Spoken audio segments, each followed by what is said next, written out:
have no clue about what I want to do with my life. I have no interest because I saw every subject as a study, as work, and I excelled at every subject just for the purpose of excelling and not learning. And quite frankly, I'm very scared. John Taylor Gatto, a retired school teacher and activist critical of compulsory schooling, asserts, "We could encourage the best qualities of youthfulness, curiosity, adventure, resilience, the capacity for surprising insight simply by being more flexible about time, texts, and tests, by introducing kids into truly competent adults, and by giving each student what autonomy he or she needs in order to take a risk every now and then." But we don't do that. Between these cinder block walls, we are all expected to be the same. We are trained to ace every standardized test, and those who deviate and see light through a different lens are worthless to the scheme of public education, and therefore viewed with contempt. H.L. Mencken wrote in the American Mercury for April 1924 that the aim of public education is not to fill the young of this species with knowledge and awaken their intelligence. Nothing could be further from the truth.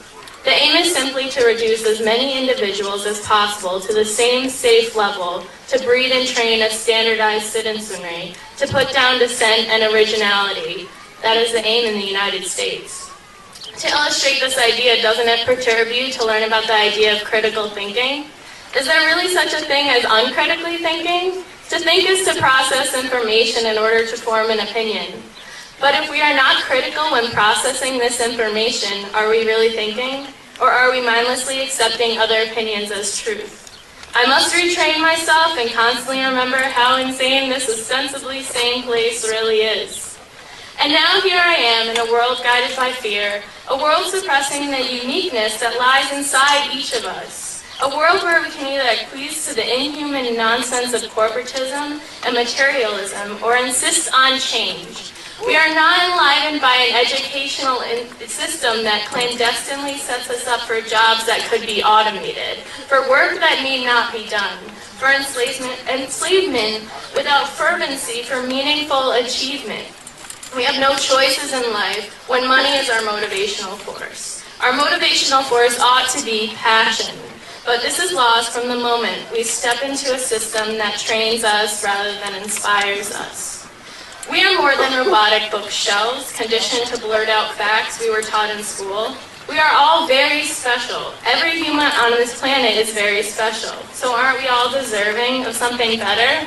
Of using our minds for innovation rather than memorization, for creativity rather than futile activity, for rumination rather than stagnation?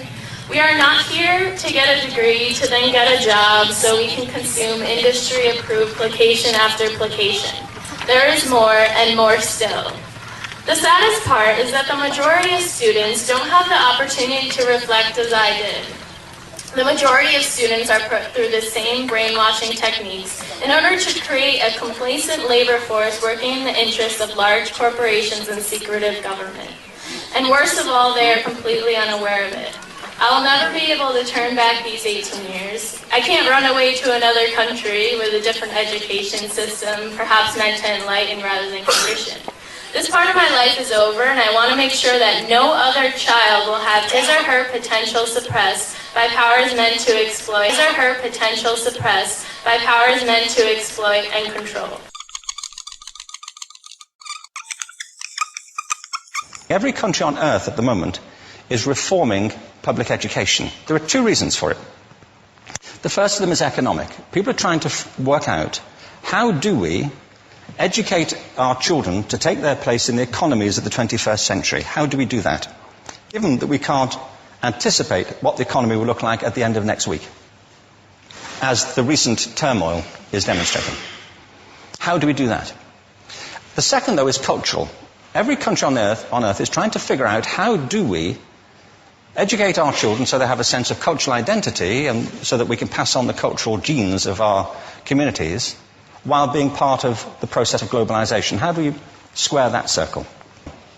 The problem is they're trying to meet the future by doing what they did in the past.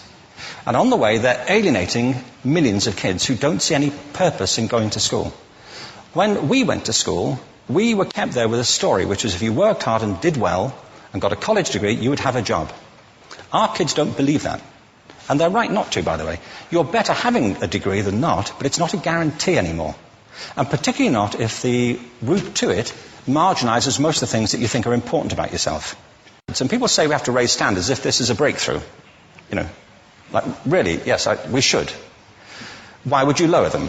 You know, I mean, I haven't come across an argument that persuades me of lowering them. But raising them, of course we should raise them. The problem is that the current system of education was designed and conceived and structured for a different age. It was conceived in the intellectual culture of the Enlightenment and in the economic circumstances of the Industrial Revolution.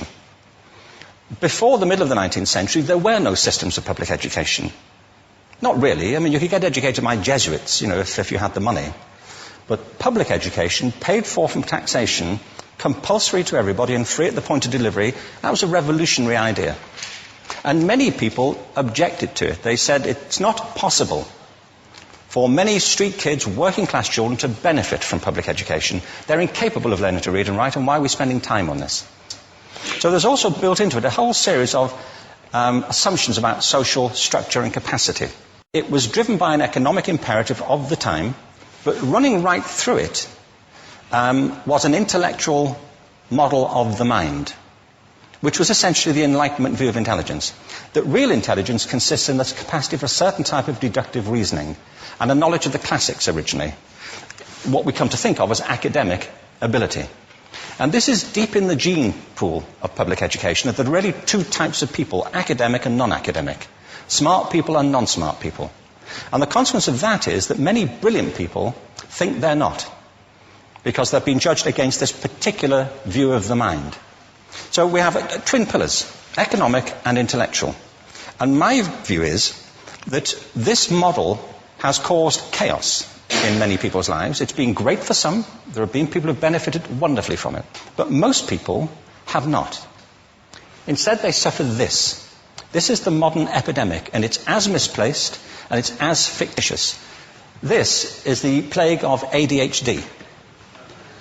Now, this is a map of the incidence of ADHD in America, or prescriptions for ADHD.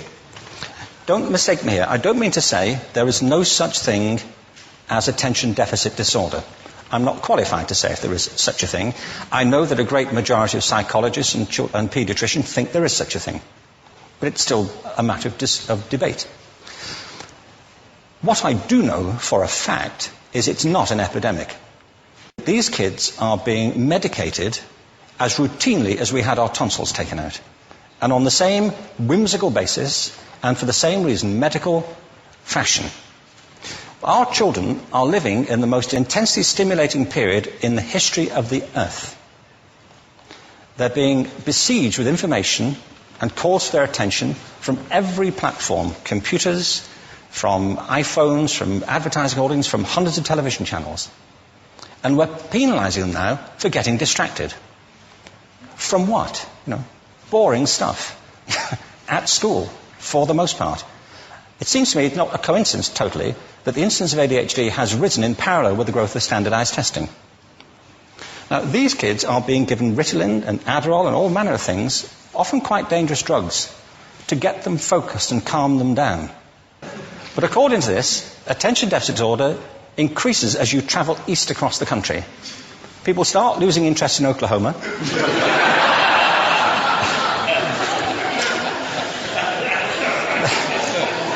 They can hardly think straight in Arkansas. And by the time they get to Washington, they've lost it completely. And there are separate reasons for that, I believe. It's a fictitious epidemic. If you think of it, the arts, and I don't say this exclusively of the arts, I think it's also true of science and of maths, but I say about the arts particularly because they are the victims of this mentality currently, particularly.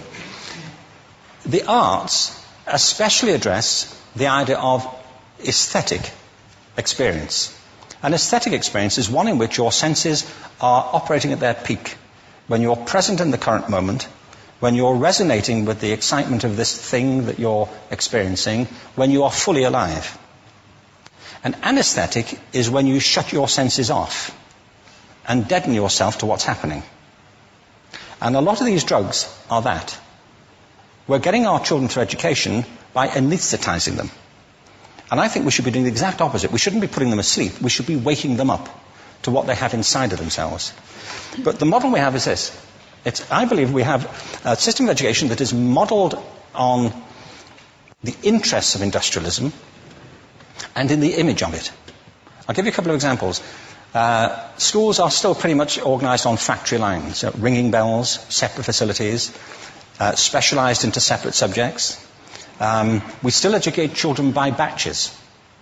We put them through the system by age group. Why do we do that? Why is there this assumption that the most important thing kids have in common is how old they are? It's like the most important thing about them is their date of manufacture. You know what I mean? Well, I know kids who are much better than other kids at the same age in different disciplines, or at different times of the day, or better in smaller groups than in large groups, or sometimes they want to be on their own. If you're interested in the model of learning, you don't start from this production line mentality. It's essentially about conformity, and increasingly it's about that as you look at the growth of standardized testing and standardized curricula. And it's about standardization. I believe we've got to go in the exact opposite direction. That's what I mean about changing the paradigm. There was a great study done recently of divergent thinking. Published a couple of years ago. Divergent thinking isn't the same thing as creativity. I define creativity as the process of having original ideas that have value.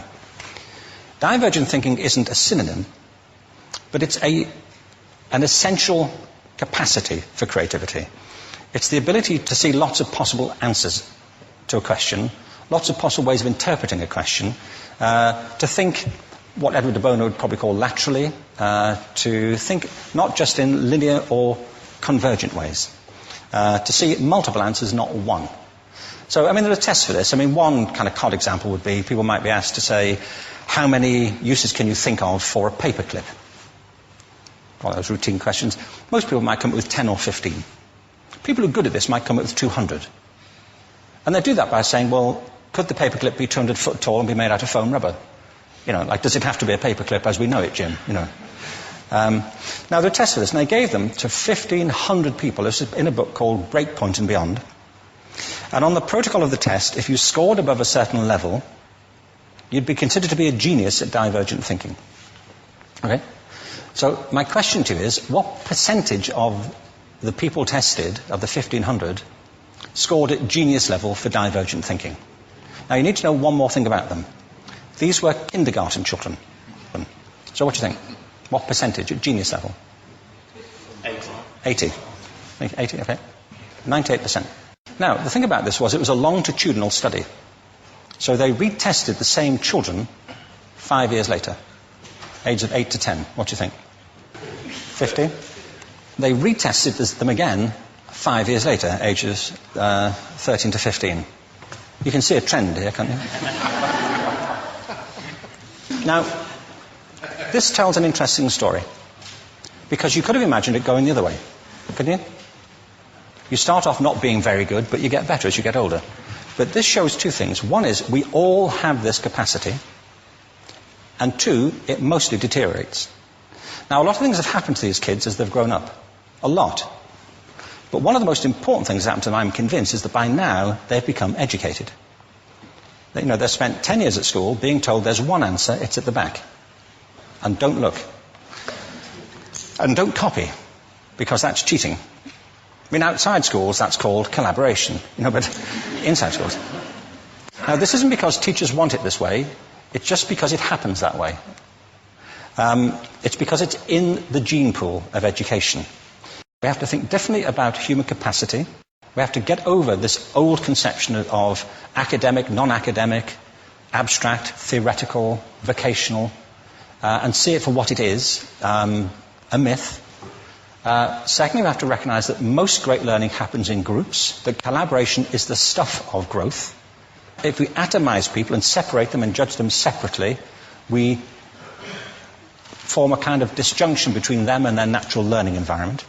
And thirdly, it's crucially about the culture of our institutions, the habits of the institution and the habitats that they occupy.